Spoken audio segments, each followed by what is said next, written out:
It is a huge honor today to be interviewing my buddy Amir Motamed, and the reason I want to interview you is we both have so many things in common. We're both dentists. We're both so many things, but we both have a meeting.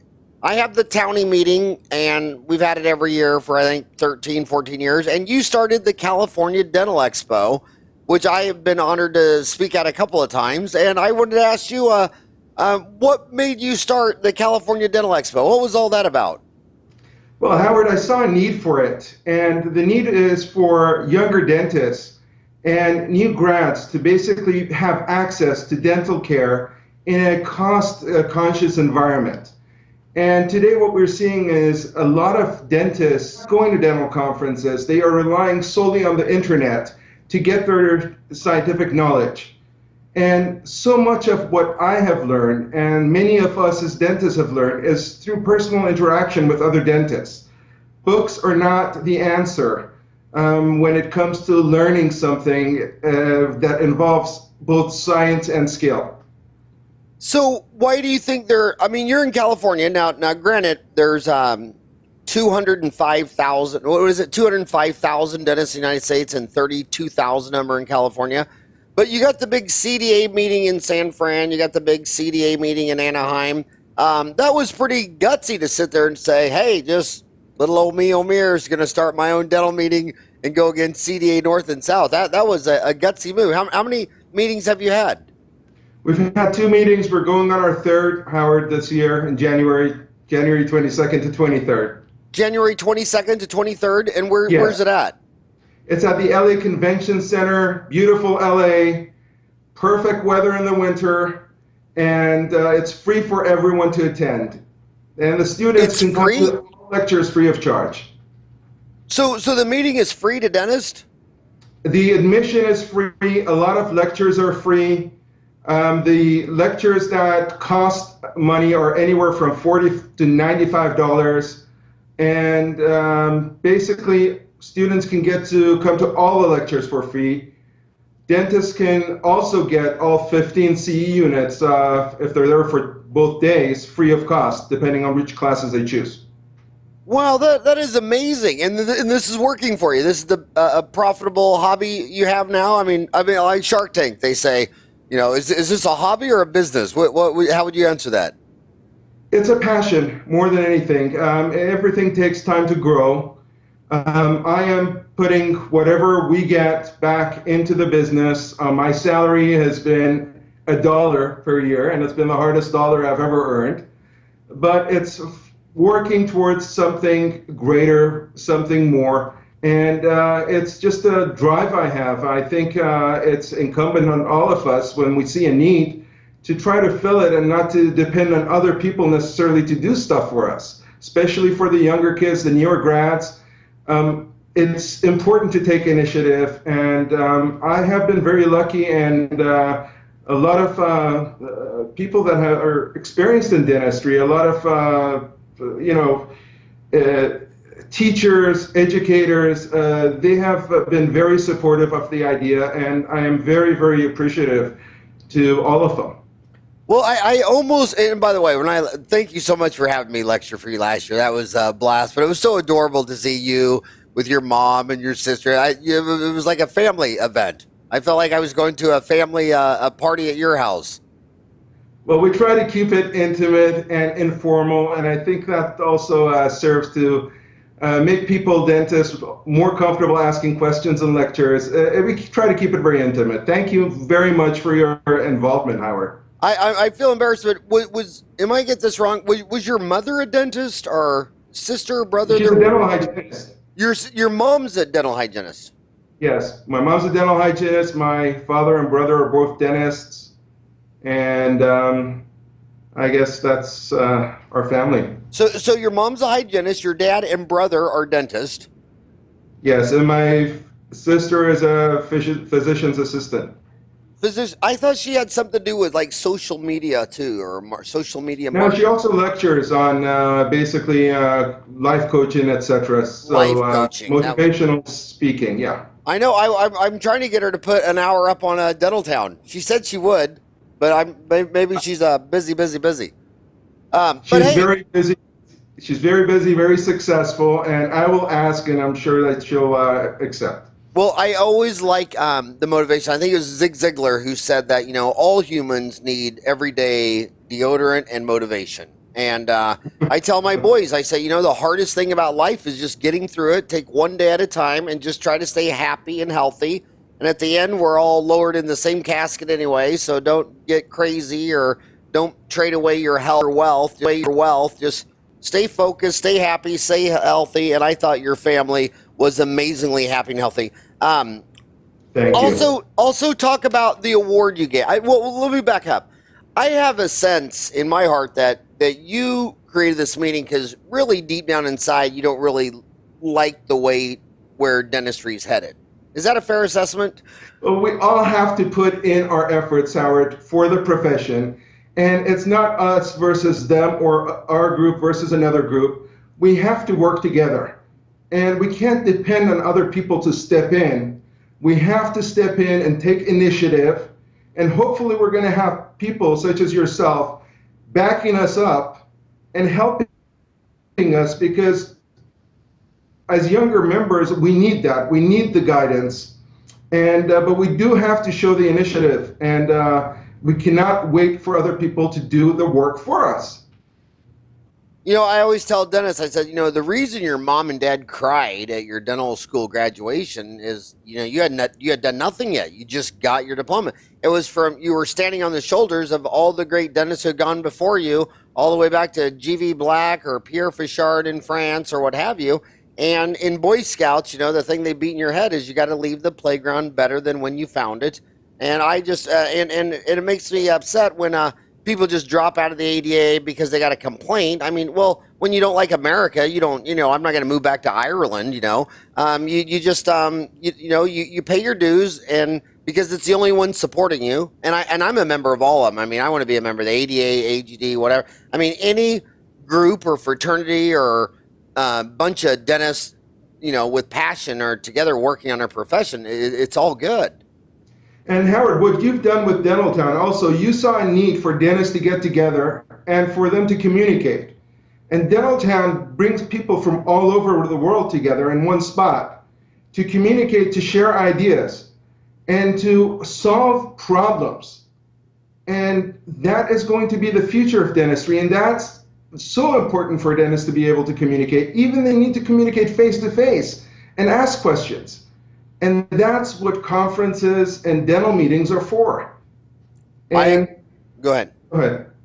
Well, I agree. When I look back at every postgraduate continuum I took, whether it's the Mission Institute or the Pank Institute or LVI or whatever, looking back over those years, the most important thing I got out of all those was a friend I met there who had the similar interest and the similar passion. And the conference might be January 22nd, 23rd. So it's 2 days, right?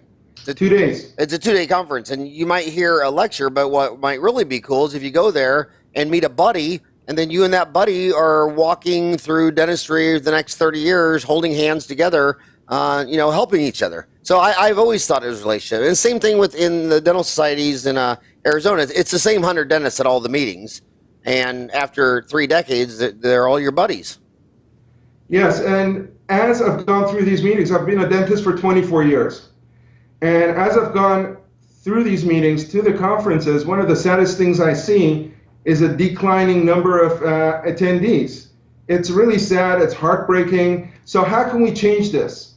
We can change this with 2 things. We can create access for dentists to come to these conferences, and also create a financially viable model. So dentists who are heavily in debt would not shy away from coming to these meetings. True, but I think their debt was well spent. I mean, to be $400,000 in debt and be a doctor, I still think that's a good bet. I just think that unlike our generation, where they live in $1 million home, they could just live in a $600,000 home, and it'd be even Steven. Again, I know I'm redundant, but they come out with $300,000-$400,000 student loans. But every dentist I know that got divorced, that cost $1 to $3 million. So if they could just buy a slightly smaller home or never get married or never get divorced, they'll come out ahead. Does your meeting target anything specifically, or is it general dentistry, or is it more practice management? Does it have any special kind of niche, or is the niche mostly LA and kind of a fraternity in LA? No, actually, last year, although most people came from Los Angeles, we had people registering from 27 states and over 30 countries. I believe it was 33 countries. And LA is basically the gateway to Asia. And what I want to do is involve as much of dentistry in LA as possible and get people to come together. So I noticed at your first two meetings, you gave an award, a beautiful award, to a company. Talk about it was an ethics award. Talk about your award, how you what it was supposed to symbolize, and also talk about the award itself, because it was a beautiful award that you gave. Well, thank you so much, Howard. The award is called the Golden Hands Award of Excellence, and it's given to a company, one company a year, for ethics and truth in advertising. Recently, there's been increasing notations of basically scientific papers and advertising being false.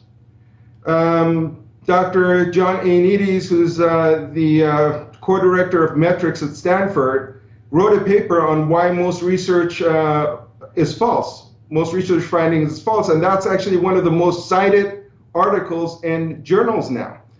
Dr. Nozari spoke on the state of the profession in 2014 at the California Dental Expo and spoke of 3,985 scientific articles that were evaluated. And out of this, only 34 were qualified for further analysis, because a lot of papers are biased, and they have different biases that basically muddy the result.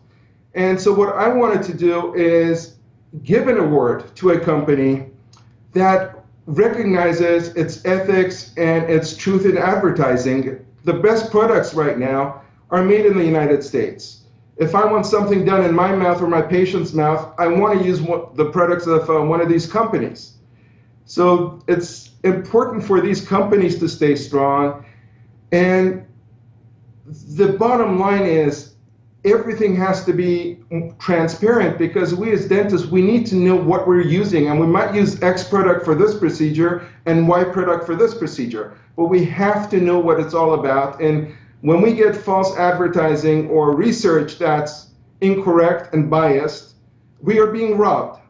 And this is not serving the profession, and this needs to be addressed, Howard. Well, I mean, this is Dentistry Uncensored. I mean, I could go brutal. I could go company by company and name names, but the bottom line is research is for sale. And there's lots of professors and lots of universities around the world, and you give them an honorarium, and they'll put together a study, and they'll show your products better than the other guy. Is that true or false?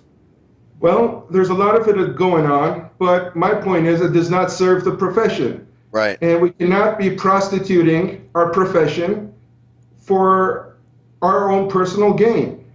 The bottom line is the patients and the care we give to patients.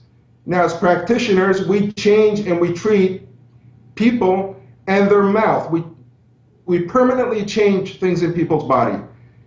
Religious folks, spiritual folks change things in people's heads. Both professions are the holiest. You can't get any more holy than that when you're changing something in people. So there's an honor code that we have to abide by, and the patients have to come first. I mean, this is an honor to be able to do this, and it should not be taken lightly. So when you said our profession is holy, did you mean the hole from the cavity, the occlusal hole? We have a holy profession because we fix holes. Yeah, That's well, good. and it hurts these dental companies in the long run, because whenever we survey dentists on Dentaltown, they say that, we say, who do you go for information? They say a dentist or a peer or colleague, is like in the high 90s. And then you say, do you trust a manufacturer? And it's like 10 to 15%. So they kind of burn their own bridge. I mean, if a manufacturer spends money on advertising and the dentist reading and say, I don't believe you. Just like I didn't watch the political debate. You know, everybody keeps asking me if I watch the political debates. I mean, I'm half a century old. I mean, they just all lie. I mean, why do I want to listen to their lies? I mean, they don't seem to make what they said they were going to do, and then what they do is so unbelievably different that it's hard to even listen to them. So name who got your first. So Howard, wait. So what you're saying is correct. We cannot change a lot of things around us because it's beyond our control, and we have to be resigned to that. But what we must do is do whatever we can to change our environment. And that's the most we can do. We might not be able, and we're not going to be able to change everything. And what we're doing is not perfect. But if it's the best we can do, that's all we can ask of anyone, basically. You know, on Dental Town, I took the politics thread and the religious thread. I took them off today's active topic. I put them in leisure. That, you know, when you post it, doesn't show up in today's. You have to actually go to the forum, go to leisure, click into politics or religion. Says, do not enter if easily offended. And the reason I didn't want to see him is because I feel like the reason I don't like news and politics and foreign stuff is because just what you said, I have no control over it. I mean, I could think for a million hours of whether Putin should be in the Ukraine or not, and all I'm going to do is get stressed and have a heart attack and blow a blood vessel. But when I'm answering dentist emails, or I'm getting a patient out of pain, or I'm doing that, then I feel good. And what I don't do is I don't like to do anything that doesn't make me happy and healthy. I mean, I don't want to go do something, and I think doing something that makes you miserable for money is going to lead to disease and depression. But when people are watching politics and they're screaming and yelling and getting all mad, and they're not even making $1 off it. It's like, okay, you're not even making enough money for a cup of coffee, and you just took 5 hours off your lifetime watching some political debate. I don't get it. But let's go positive. Let's go keep this positive karma. Talk about what 2 companies got your first 2 awards in the Golden Hands Award. By the way, we've done it for 1 year, and the company that got voted to get it was Ultradent. And the award was presented to Dr. Dan Fisher, May of 2015. And for your viewers, they could go on YouTube and actually watch the whole acceptance speech. And I think what Dr. Dan Fisher, the speech he gave and the points he made are so pertinent. And we should really take that to heart. And that's what dentistry is all about. How long is the YouTube video? The shortened version is 6 minutes. The regular version is about 11 to 13, depending on which website you watch it. Well, heck, Ryan, can we just add that at the end of this podcast? So is that okay with you? Definitely. And then we'll put it, because I think Dan Fisher, I mean, he's been my idol, role model, from advice raising my 4 kids to dentistry. I mean, he is just unbelievable. And do you know how old he is? I'm 53. He's got to be, how old is he, do you think? I don't know, Howard. It was the first time I met him when I presented the award to him. And he just blew me away. I mean, but his heart, Howard, is basically young. Oh. And he's got fresh ideas, and he is such an inspiration. And younger people need that in the profession. We need the wise elder people to guide us. And unfortunately, a lot of times we get people whose ideas, instead of it being so up to date, they're basically fossilized. And I think that's what's happening to the dentistry. We're fossilizing the profession. And why? What do you mean fossilizing? Well, people that do not want to change, people who are set in doing one thing one way, people who do not want to give up positions or responsibilities to others. Things always have to change, and we have to be receptive to different ideas. and open to suggestions and come up with innovative ways of changing the profession as it changes us, basically. As it changes around us. The thing that I thought was just a Hall of Famer single act that Dan Fisher did, just beyond anything, was when bleaching came out. Opalescence was big. It was a big revenue builder. And his business was getting hurt because other companies were selling a light to make the bleaching better. But they kept doing all the research. They looked at all the research, and the light did nothing. But if you marketed it with a light and sold a light and made a kit, you're just making big bucks. And Dan said, I could make twice as much money if I started lying, cheating, and stealing. But I can't sell something to a dentist and take their money knowing that it does absolutely nothing. And I just thought, I mean, he left millions on the table, millions, maybe tens of millions, hundreds of millions, by just not playing that game. But that's why he's got that passion, because if you're doing it for money, the passion dies. And you die with it. And if you're doing it because it's something you believe in, then you keep going forward. Maybe he's not going to make his 10 million on bleaching, but his mindset is in a way that he's going to make it on something going forward, and I hope he does. He is just a fantastic role model. And also, people, us as dentists, we can't lie to patients either. We have to tell the patients what's going on. There are times when we set up for a crown prep or big procedures, patient comes, and the tooth is not as involved as we think it is. It takes guts to reset it up for a simple filling and tell the patient, hey, it's not as bad as I thought it was, and the patients in the long run will appreciate that. So if you have that short mindset of making a quick buck, basically you're dead inside. I have very little respect for that. Okay, so I grew up in Kansas, and living my first 24 years in Kansas, we all were aware of that everything starts on California and New York, and then ends up in Kansas about a decade later. So you're out there. I believe that California is the most heavily competitive. You're at the forefront of the arrow, no doubt. I mean, you got 30,000 dentists in that state. You got 6 dental schools. I remember quite clearly in the 2008 financial meltdown, nobody heard of a practice closing or going bankrupt in Kansas City, Wichita, Kansas, St. Louis. But here in Phoenix, there were 88 and a couple of suicides. So you're out there in the most competitive environment. What are the challenges of dentistry in the LA market? Because you're in LA too. Where are you actually at?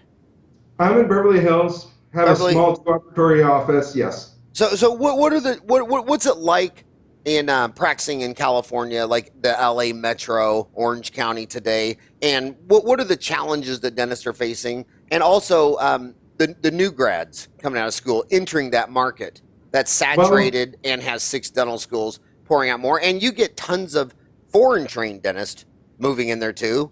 And when foreigners come to the United States, they don't want to go to Kansas or St. Louis. They don't want to go to the armpit of America. If they're from Asia, they want to go to San Fran or LA. If they're from Latin America, they want to go to Miami. And if they're from all of Europe, they want to go to Manhattan. So you guys so what's it like out there? What are the challenges? Basically, the challenges is competition, but I believe that you create your own practice by patients coming to you, and necessarily if patients are happy with you, they don't tend to go to another dentist. So yes, there's a lot of competition. I mean, before we've heard stories of people opening up their practice and there would be a line outside, line of patients waiting to get in. Now you have to be creative, do some marketing. Internal marketing is important, word of mouth is important. But what's facing the younger generation today is it takes time to build up a practice. And when you're that much in debt and you're out of school and it's so hard for you to find a job, and it's usually a job that forces you to do things that you're not comfortable with, that is very demoralizing. And it's tough. It's a tough market, Howard. But I think there's light at the end of the tunnel. I think kids should use social media to build their own brand, build their own identity, This is a very unique time in the world, basically. It's the information age. So you need to create your own identity. You need to learn as much as you can, and then maybe hopefully get together with colleagues that you like, you trust, and get together and start a group practice together. Share the overhead, share your knowledge. And depending on who you speak to in the future, there are going to be two types of practices: the volume dentists and basically the niche, small practice where it's mostly cash-based or just indemnity insurance-based. And you think the volume will be low price group practices, and the niche, you think that will be single dentists, or do you think those two will be partners or groups of 2 or 3 dentists?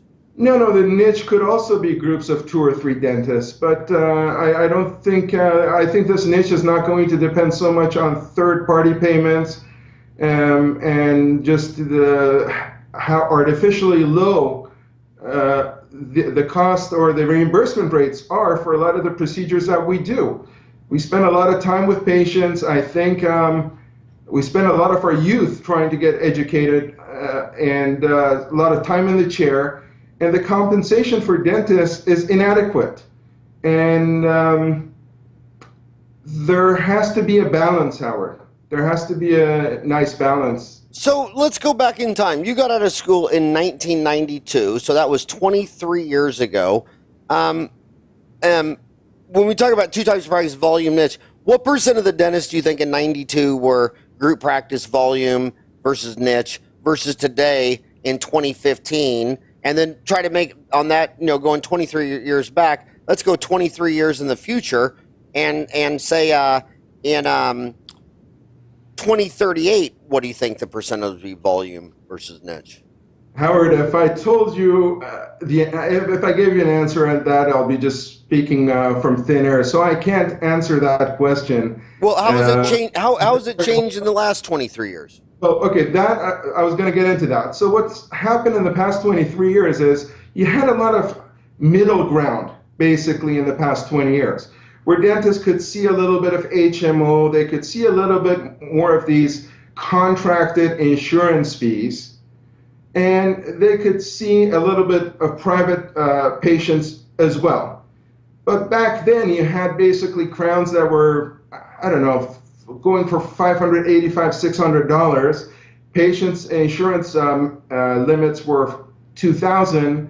And over the last 20 years, what's happened is the reimbursement rates have not kept up with the pace of inflation. The patient's maximum is basically, most insurances that I know see is $1,000 or $1,500. And if a crown costs $1,800 and now you need root canal, etc., you've blown that whole year off. So a lot of dentists, I think what's going to happen is that we're going to lose that middle ground where you're going to do a little bit of this, a little bit of that, a little bit of that.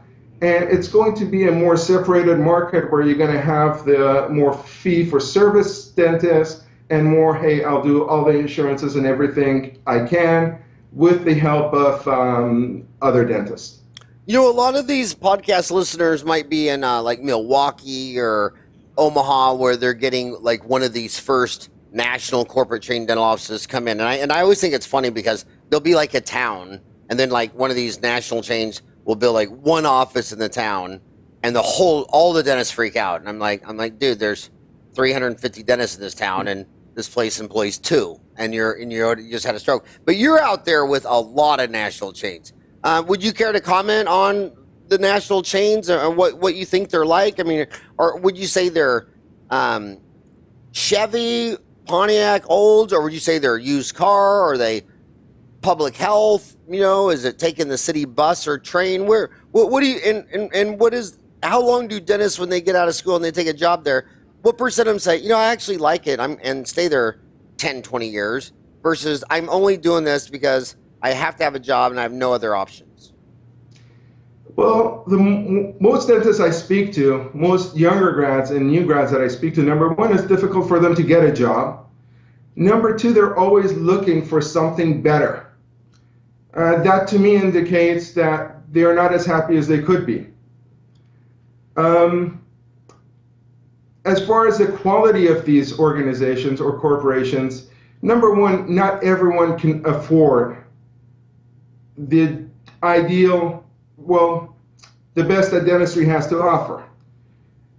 A family making $60,000, the father cannot spend $5,500 on a molar root canal, build up, possibly crown lengthening, and a crown, a tenth of the yearly income. So these corporations are needed. Pricing structure has to basically see society and treat society as a whole. But I've seen the full gamut of these corporations. One of them that I worked for, it was the middle of a day. I worked there one day, Howard, and I went to wash my hands, and there was no soap. I'm like, why is there no soap? And their answer was, well, we don't have soap because patients will steal it. I mean, that's an extreme there, but it actually happened to me. And that was, I just left immediately. But I have seen a full range, and some corporations are well run. My hat's off to them, and they're serving the public in a good way. Well, not to be negative to the ones that aren't well run, but what ones do you think are well run, or which ones do you think are serving their market well? Howard, I don't want to name specifics or call people out, but and I haven't done the research to really ask dentists who work for these corporations as to what their feedback is. But sometimes, with corporations, I mean, their main goal, their main incentive, the main incentive they give to dentists working there could be monetary.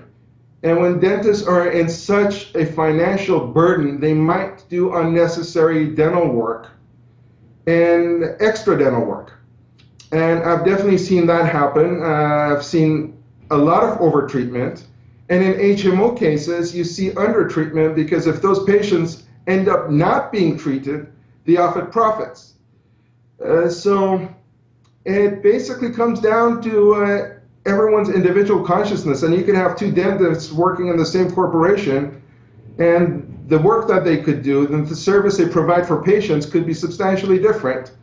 That's until sometimes the boss gets upset and just says there's no more patients for you. I graduated May 11, and it took till September 21 to get my office open. So during the construction phase, there was a big, the first corporate dental chain here is called Sunshine Dental, owned by Ed Silker, and I got to work at one of his locations in downtown Phoenix, Monday through 7 days a week, 7 a.m. to 1. And then I drove 30 minutes into Glendale, at 43rd Avenue Glendale, and worked the second one, 2 to 10. And I did that 7 days a week while they were building out my construction. And I loved it because I was doing all of my dental school requirements every single week. I mean, every single week. And I think my requirements was like, 75 fillings, 50 extractions, 15 canals of endo, 15 units of removable. And I just thought it was great because, it was a low cost. Yeah, there were people coming in there that were, working fast food and retail and all that stuff. But I loved helping people, and I loved all that experience. And, I just thought it was a great time. So your meeting is coming up. This is November 11th. Your meeting's coming up January 22 to 23rd. Who's speaking, and why are they speaking for you? And what are they speaking on? Well, we have a wide range. This year's meeting is going to have a lot on dental implants and imaging techniques, and integrating that with basically doing surgical work. We're going to have a number of lectures on endodontics. We're going to have lectures on perio, and also a lot of lectures on business administration and how to basically code dental insurance, what comments to write to have the claims processed. We have infection control. We have California law courses that are mandated by the board here. And we try to include as many courses as possible for the whole office. And again, for the young grads, for the people that have just graduated, it is so important for these people, for young dentists, to get a sense of what's going on in business and how to run a business. Because we don't get that education in dental school. And Howard, I got a copy. This copy of your book came yesterday, so I haven't had a chance to read it. But I've been thumbing through it, and it looks like it's such an easy read and such it's so informative. And young kids need to basically go out and search books, search lectures that show them how to run a business. You could be a great dentist, but if you cannot run a business, number one, you lose your confidence, and number two, you can't even provide the quality of dentistry that you normally would. You're always worried about finances. And it's so important to get that business education, and I think dental institutions, teaching institutions should, especially at this time in dentistry, put greater emphasis on that. Social media, etc. Dentists are drill, fill, and bill, and hygienists are the ones trying to prevent it. So you don't need drill, fill, and bill. So at this point, I'm thinking you get all your passion from your mother, who's a hygienist, and not your father, who's a dentist. Is that fair to say? Was he the drill, fill, and bill, and your mother was preventing all the bad stuff? No, I think I got all the passion from everyone around me. And just you have mentors. One of my mentors was Dr. Bill Frank, who passed away. And you see the people you admire, and you sort of have to assume the responsibility of carrying the torch and giving that to someone at the end of the line. And it's an evolution, it's a process that you have to go through during your career. So it's basically people around you. So always surround yourself for people worthy to be around you, because they are what makes you. And the quality of your relationships basically is paramount to who you are as a dentist and how happy you are in life. Yeah, and eagles fly with eagles, turkeys fly with turkeys, and when my boys were asking me what their curfew was, I didn't even care what the clock was. I wouldn't know who the hell they were with. And if there were some of their friends, I say, well, you can spend the night there, you can spend the weekend there. And some of their other friends is like, I'm going with you. And Howard, actually, in your book, I was reading your comments about your boys and your family. And I thought, how great is this? This is not just a book about, hey, dentistry. This is a book about life. It's a book about how to balance life also in business. And it's about getting your priorities straight. And all of life is priorities. And I think dentists need to be open-minded. They need to see the whole forest instead of each tooth. So they can find more information at www.californiadentalexpo.com. And they can email you. Is that okay to give your email address? Sure. It's drmotamed@californiadentalexpo.com. That's Dr. Dr. Motamed, Motamed, at californiadentalexpo.com. Am I saying your name right, or am I butchering? Motamed? No, it's perfect. Well, how do you say it? Motamed. Motamed. I have to remind everybody that I only got one D in my entire life, and that was in Spanish. And San Martin told my mother I was linguistically retarded. And the happiest day of my life was when my mom said I no longer had to take piano lessons, and the teacher said I couldn't carry a tune in a lunch pail. So I have two role models in my life that are explain to you why I can't pronounce anyone's name right. So they can sign up for this course, California Dental Expo. You said you had people coming from many countries, many states. So you said it's at the what center down to the Los Angeles Convention Center? Correct, Howard. It's at the LA Convention Center. And is that so? Would you recommend flying to LAX or to Orange County, John Wayne? Okay, I recommend flying into LAX, and I recommend checking our website because we have special deals with the airlines where you could get your ticket at a special discount. We have special deals with hotels where you could get your room for as low as $169. And basically come spend the winter in California. We've had a couple of tough winters in the East Coast. Come here, it's a legitimate tax write-off. And you basically get to be with colleagues, you get to learn about dentistry, and you get to see also what's new. A lot of times I go to these conferences, Howard. I love going to the exhibit hall and checking out what's new and looking at different products. So there's definitely that opportunity to come do that where you don't even have to pay anything. And you know what? I never think in fear and scarcity. I always think in hope, growth, and abundancy. And I have always said that the dentist who became friends with the other dentist across the street from him 30, 40 years later, they always had the much more happier, healthier, rewarding career. But the dentists who feared the guy across from his competitor were always miserable. I don't care. I never met a dentist that read one dental magazine, so I could care less if I'm talking to a dentist who's on another dental magazine. I mean, I just don't think that way. But I think you and I should network a lot more together because we both have a meeting. I want my team to brainstorm with your team and your team to brainstorm with my team because you have your meeting in January, then in April we have ours in Las Vegas, and we should make a challenge to help grow each other's meeting for 10 years now. I bet if we tried to grow each other's meeting as hard as we could for 10 years, we both have the best meeting ever. Undoubtedly we will. The passion is there. I think the substructure is there. We just have to let people know about what's available to them. And that's been the challenge that we face is not enough people know about it. And once they know, they're all, oh, we should have gone.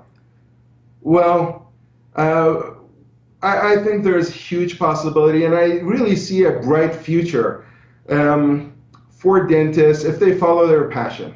And if they also do things on the side and make dentistry be a part of their life, a good part of their life, instead of making their life a part of dentistry. Well, as my mother always told me, I mean, she convinced my two older sisters to go straight into the Catholic nunnery right out of high school.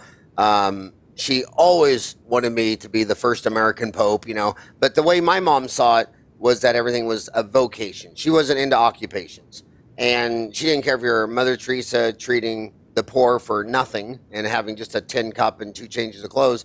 And it's really about if you make your occupation a vocation, instead of just trading time for money, but you give it your whole heart, mind, and soul, and it becomes your personal identity. I mean, I don't know where Howard the dentist stops and Howard the person or Howard the grandpa or dad start. I mean, it's just all one blur. And I think the people who approach their occupation, I don't care if they're plumbers.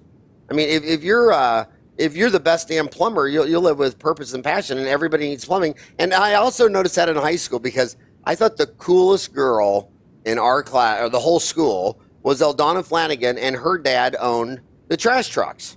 And most people would be embarrassed to say if your dad was a trash truck, but you would talk to Eldonna, and she could just peel your brain open about all the things you never thought of that went into the trash and how you got to pick it up and the landfills and this, and then you could just tell she ate, lived, and breathed trash. Not to mention her dad was a gazillionaire. You know what I mean? I mean, so I don't care if you're taking out trash or doing a root, and that's what a root canal is. I mean, we're taking the trash out of the middle of the tooth and putting it somewhere else.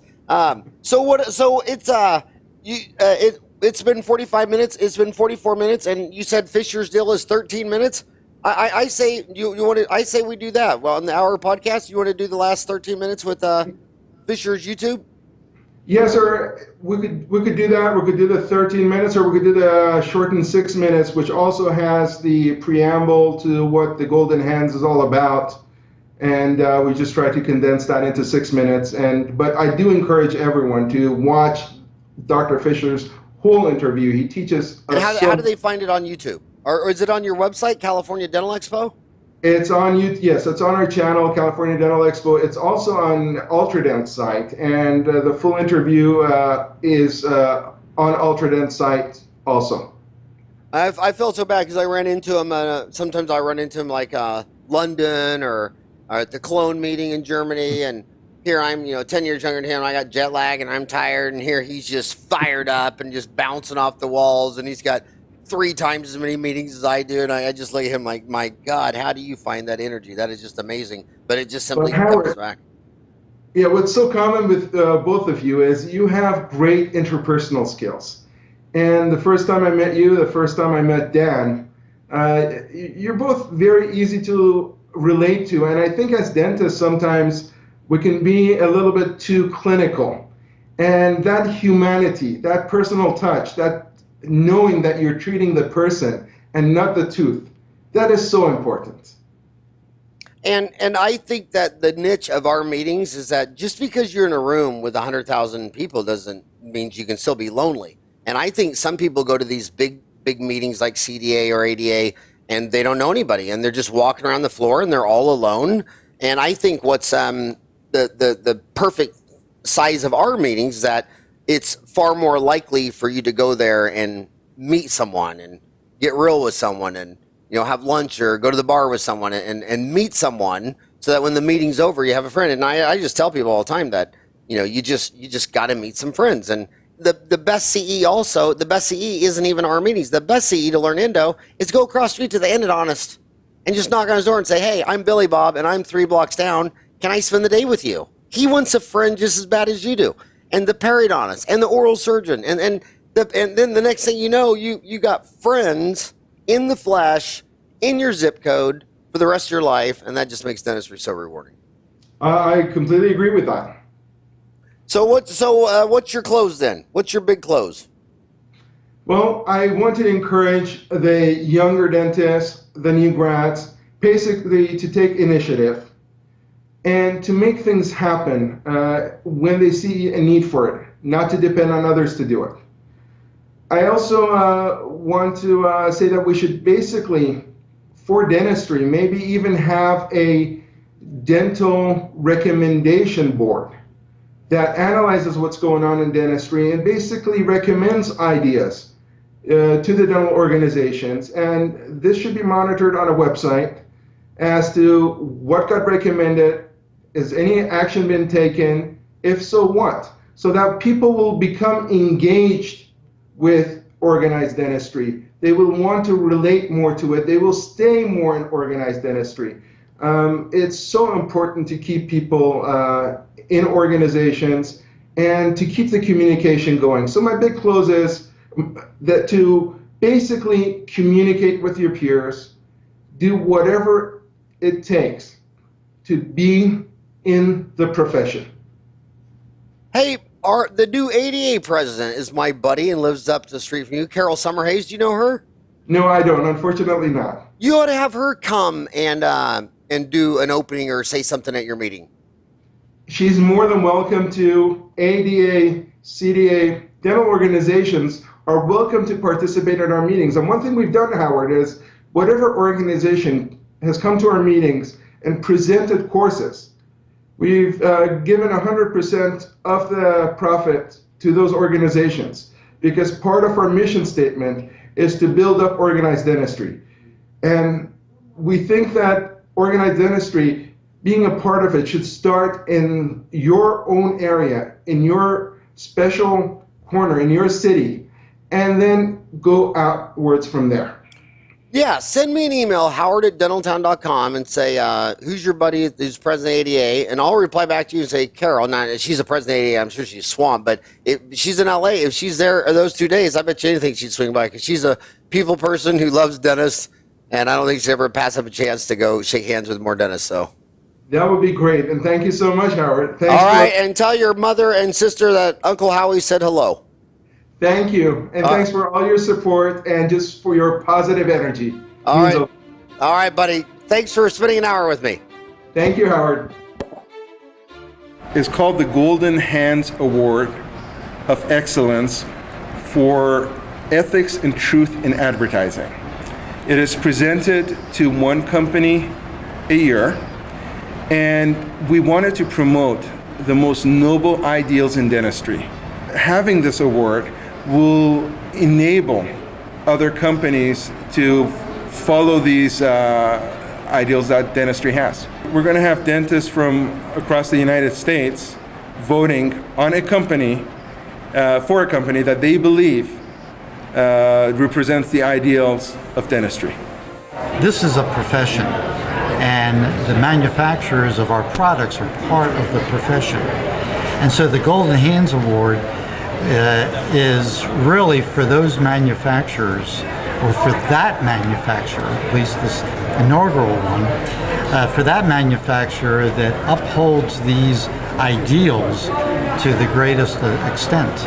And I think once one manufacturer gets it and sees what it took to achieve it, other manufacturers are also going to want to get in on, they're going to want the Golden Hands Award. Dr. Fisher, I'd like to congratulate you for receiving the first Golden Hands Award of Excellence on behalf of the dental profession. Thank you so much. We are honored. You're most welcome. Thank you for what you've given to the profession, and this now belongs to you. Very heavy. Thank you. Wow, that is heavy. That is truly a lost wax casting. Wow. Wow, that is lost wax casting. Incredible.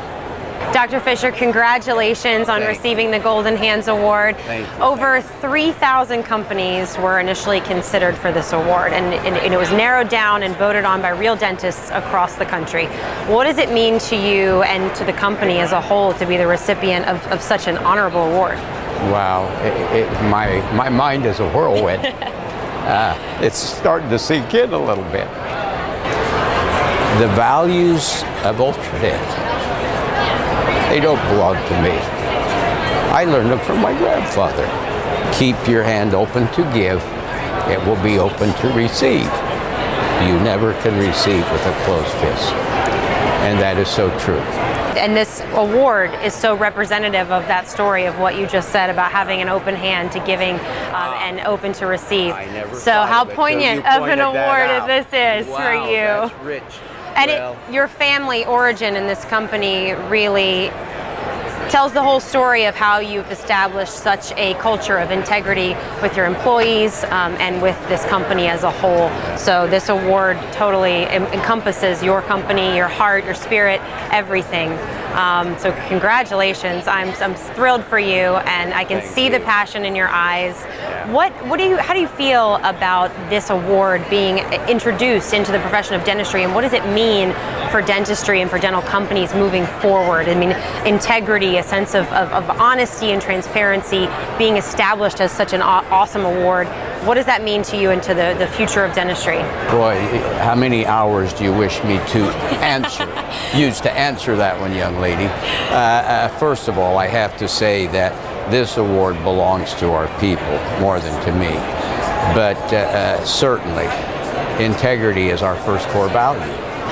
We have been evaluated over the years, at times, as being the profession patients could most trust. At other times, we've gotten some black eyes. I think it is pivotal, it is first and foremost in dentistry, that as dentists, we be damn honest with those we serve. And they're the patients, and without the patient in the chair, this meeting wouldn't exist, we wouldn't be receiving this, none of these guys would be here. It wouldn't be. It's the patient in the chair it's all about. And it's critical in dentistry, be it a dentist or be it a dental manufacturer, that we remember ultimately this affects the oral health for good, hopefully, or bad, tragically. It affects their health for the rest of their lives. This adds to the incentive, it adds to the encouragement of doing right things, but for right reasons. Well, thank you for your candidness and for all of your honesty and your passion. You're truly making a difference. Your company is making a difference. Your values are making a difference. So thank you so much. Congratulations again. Our pleasure. I wish Thank you you all the longevity in the world. And Well, congratulations. I plan on going for 150. Thank you. Hey, Thank you. Thank you, young lady.